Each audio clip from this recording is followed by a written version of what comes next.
हो तुम? मैं इस युद्ध का अंत हूं। मैं भीष्म की मृत्यु हूं। देवी शिखंडिनी,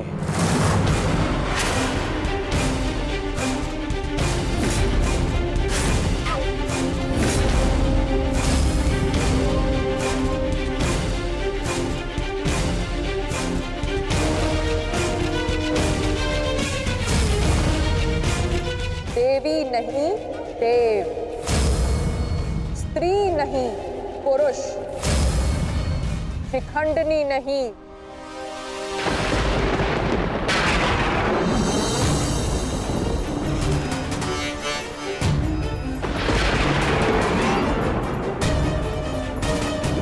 शिखंडी।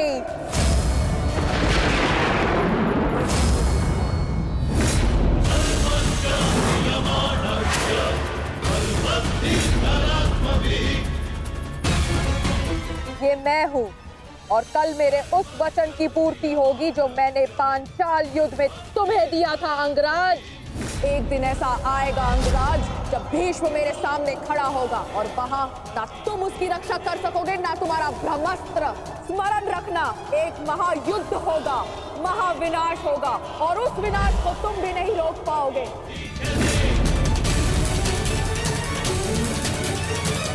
बधाई हो, कल से तुम इस युद्ध में प्रवेश करोगे।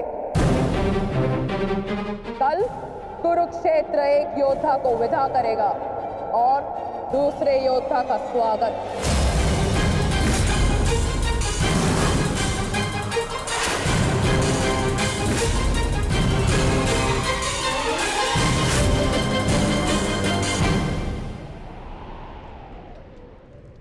जो भी होता है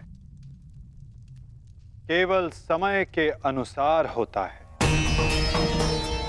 और उचित समय आने को है। हमें केवल धैर्य रखना है जब तक उचित समय नहीं आ जाता। शिखंडिनी कुरुक्षेत्र पहुंच चुकी है।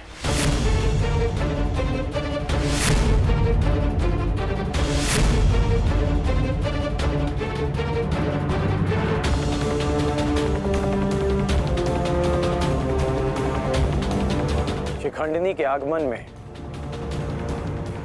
आपकी संभावित मृत्यु छिपी है, फिर भी आप मुस्कुरा रहे हैं।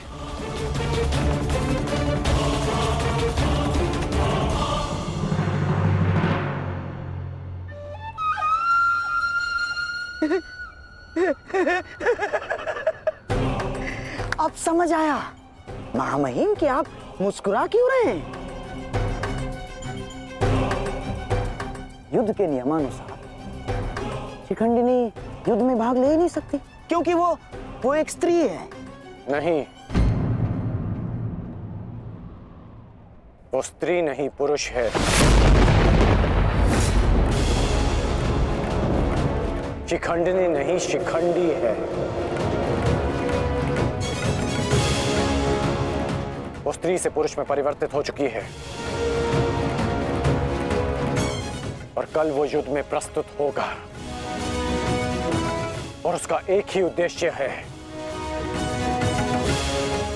मां महिम का वध।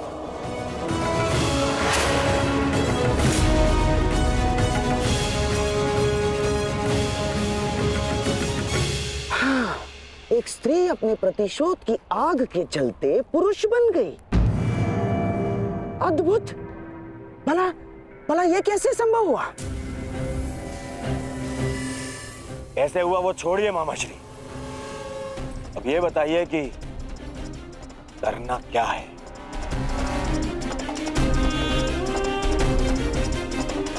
चिंता ना करो मेरे होने वाले सम्राट। तुम्हारा ये मामा इसका भी कोई ना कोई उपाय अवश्य ढूंढ लेगा।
नहीं पांचाली, समय बदल गया है।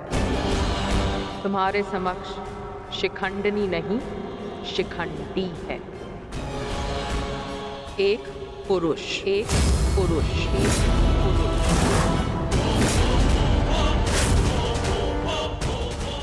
और तुम्हें पर पुरुष का स्पर्श करने की अनुमति नहीं है।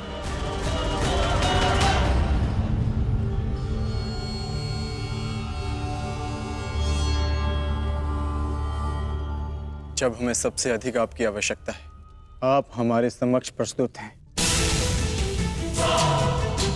इसके लिए आपका धन्यवाद। मैं यहाँ अपने आवश्यकता और अपने उद्देश्य के लिए आया हूँ। आवश्यकता मुझे आप सबकी पड़ेगी, क्योंकि भीष्म का अंत निश्चित है।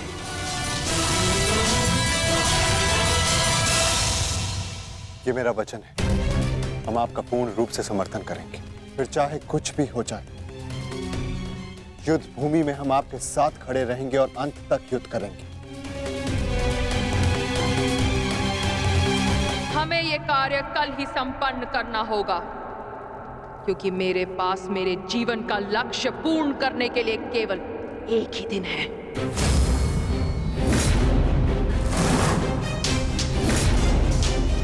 केवल एक दिन?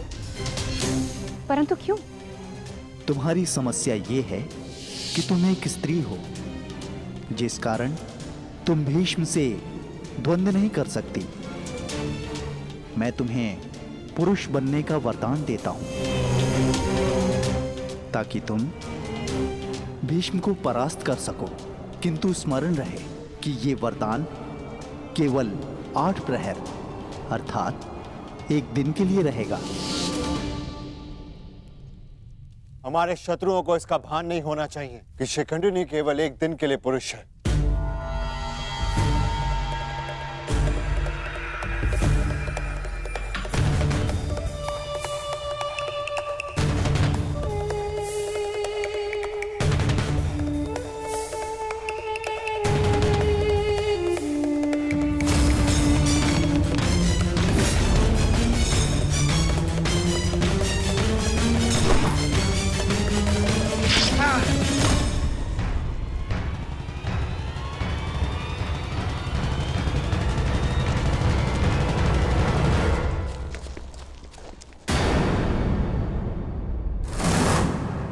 अपने वेश से ये गंधा का निवासी प्रतीत होता है। अर्थात ये मामा शकुनी का गुप्तचर था। सौभाग्य ये कि यहां से जीवित नहीं जा सका। किंतु इस गुप्तचर का संदेश शत्रु तक पहुंच चुका है पार्थ।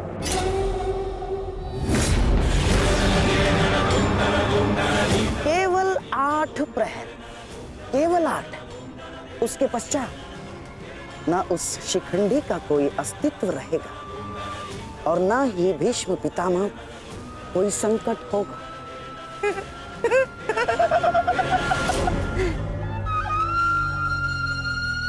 क्या होगा यदि तुम्हारे पितामह कल युद्ध भूमि में प्रस्तुत ही ना हो तो? उत्तम विचार मामाश्री। मैं एक योद्धा हूं और मृत्यु के भय से छुपूंगा नहीं। या तो वीर गति को प्राप्त हो जाऊंगा या फिर विजय प्राप्त करूंगा। 8 प्रहर तो क्या, 8 क्षण के लिए भी मैं युद्ध से विमुख नहीं रहूंगा। क्षमा कीजिएगा मामही, परंतु वीर होने में और मूर्ख होने में अंतर होता है। जानबूझकर मृत्यु के मुख में जाना क्या उचित है? एक महान योद्धा की भांति आप गौरव और सम्मान की मृत्यु चाहते हैं, परंतु अपनी सेना के प्रति आपके उत्तरदायित्व का क्या? आप भली भांति जानते हैं कि सेना आप पर पूरी तरह निर्भर है। फिर भी मामही,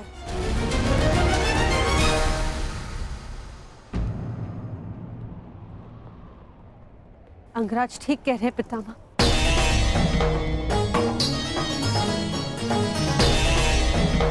आपके और हस्तिनापुर के हित में यही श्रेष्ठ होगा। कल आप युद्ध में सम्मिलित ना हो।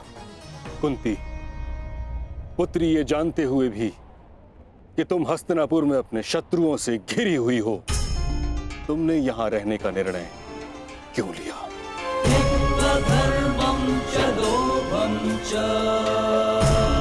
क्योंकि हम सब कर्तव्यबद्ध हैं।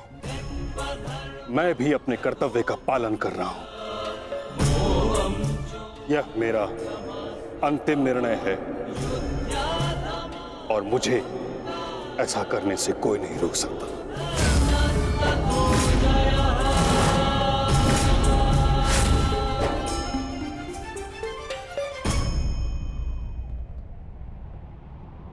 मित्र, चाहे कुछ भी हो जाए, कल तुम्हें पितामह की रक्षा करनी होगी। हम अवश्य पितामह की रक्षा करेंगे, किंतु इससे पूर्व ये अधिक महत्वपूर्ण है अंगराज, हमारी समस्या का अंत होना। हमें समय मिलते ही शिखंडी का वध करना होगा। उसके पश्चात हमें इस युद्ध में विजय पाने से कोई नहीं रोक सकता।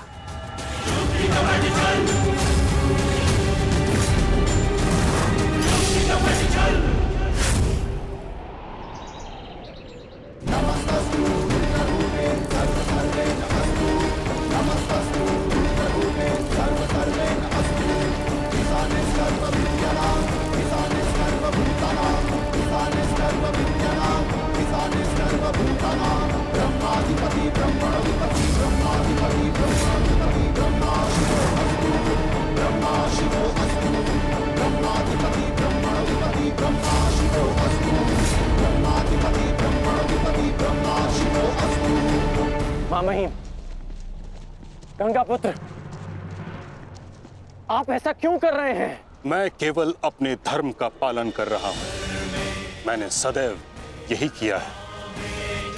युद्ध भूमि में पूर्ण सहयोग दूंगा और यदि इस युद्ध भूमि में मेरा अंत हो गया तो मुझे इस बात का गर्व होगा कि एक योद्धा का अंत रणभूमि में होगा। मैं आपसे विनती करता हूं, रुक जाइए। ऐसा मत कीजिए मामहीम, आप इसका परिणाम जानते हैं। रुक जाइए मामहीम। आपको वचन देने के कारण मैं 9 दिनों तक रणभूमि से दूर रहा, क्योंकि मुझे लगता था कि आप जो भी निर्णय लेंगे वो हस्तिनापुर और हमारी सेना के हित में होगा। विश्वास था कि आपके होते हुए हम ये युद्ध नहीं हार सकते। फिर क्यों आप ऐसा कर रहे हैं?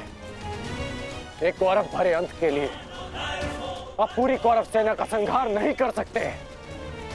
क्या इसलिए आपने सूत पुत्र को युद्ध भूमि से दूर रखा? यदि तुम्हें ऐसा लगता है तो ठीक है।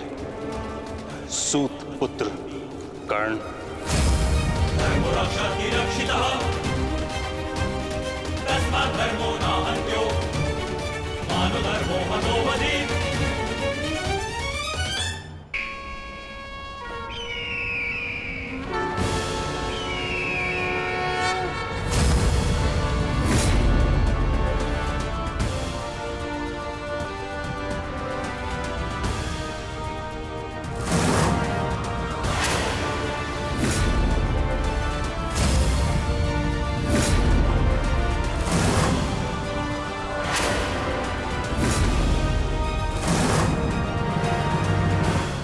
दुर्योधन, स्मरण रहे, आज हमारा केवल एक ही उद्देश्य है, महामहिम की रक्षा, और उसके लिए आवश्यक है शिखंडी का अंत।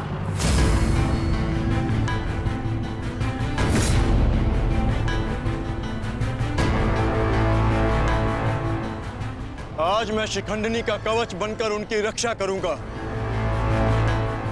चाहे कुछ भी हो जाए, हमें शिखंडिनी को पितामह तक पहुंचाना ही होगा। स्मरण रखना पार्थ, किसी के जीवन का उद्देश्य पूर्ण करने में उसकी सहायता करने से अधिक पुण्य और आनंद किसी और कार्य में नहीं आता। और मुझे पूर्ण विश्वास है कि तुम पूर्ण रूप से अपना कार्य पूरा करोगे पार्थ। आक्रमण! आक्रमण!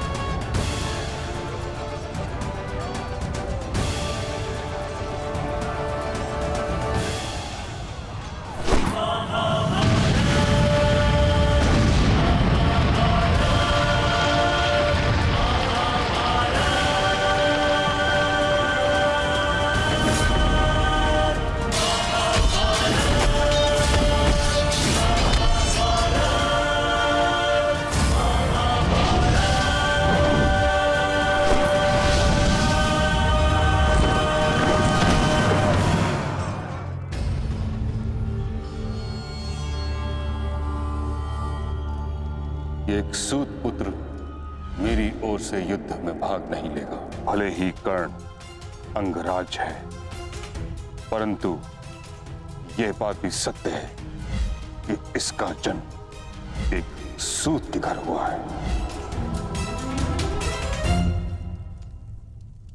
पुत्र,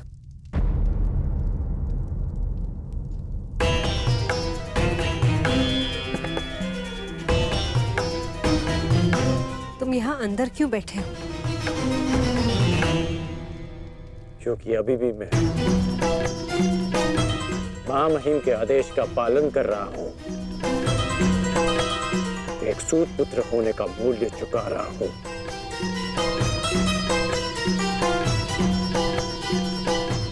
अर्थात तुम पितामह को अभी भी नहीं समझ पाए कर्णपुत्र।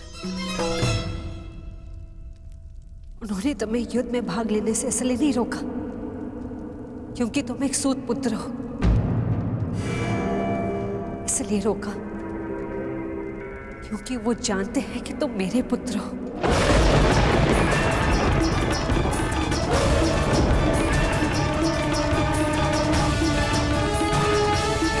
एक भाई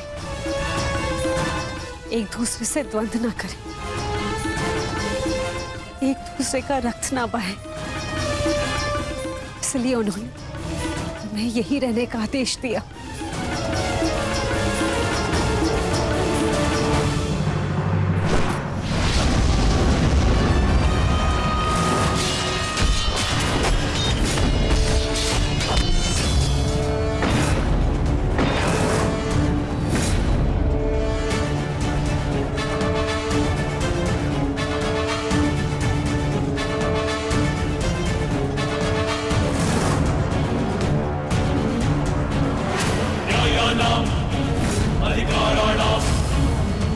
दुर्योधन, ये रहा हमारा आखेट।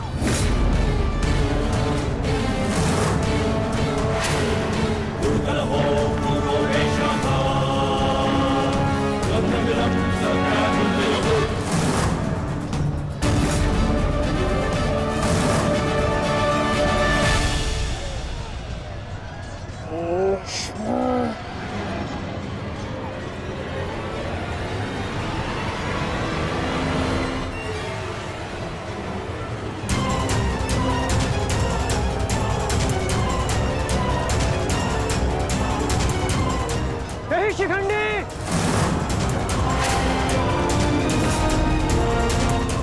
शिखंडी रुक जाओ।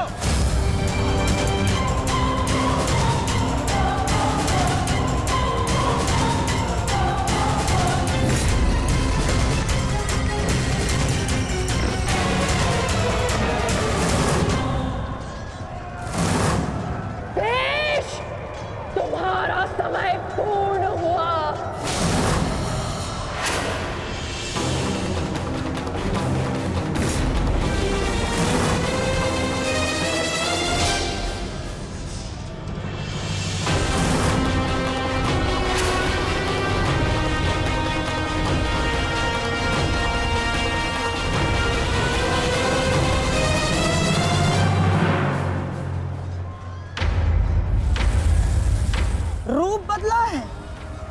परंतु युद्ध कौशल का स्वरूप नहीं बदला तुम्हारा। अब देखना यह है कि पुरुष बनकर कुछ पौरुष बचा भी है या नहीं। पुरुष के भांति लड़ सकते हो या नहीं? माधव, हमें शीघ्र अतिशीघ्र शिखंडी तक पहुंचना होगा।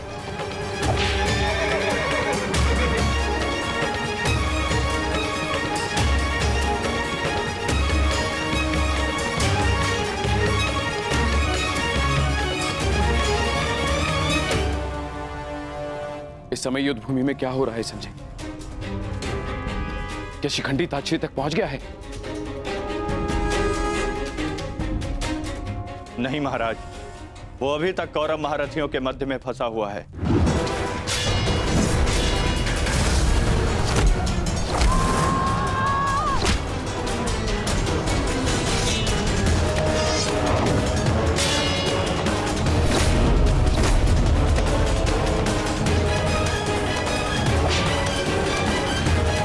शिखंडी है कहां? कितना समझाया था फिर भी ये यूं तोड़कर कहां चला गया शिखंडी?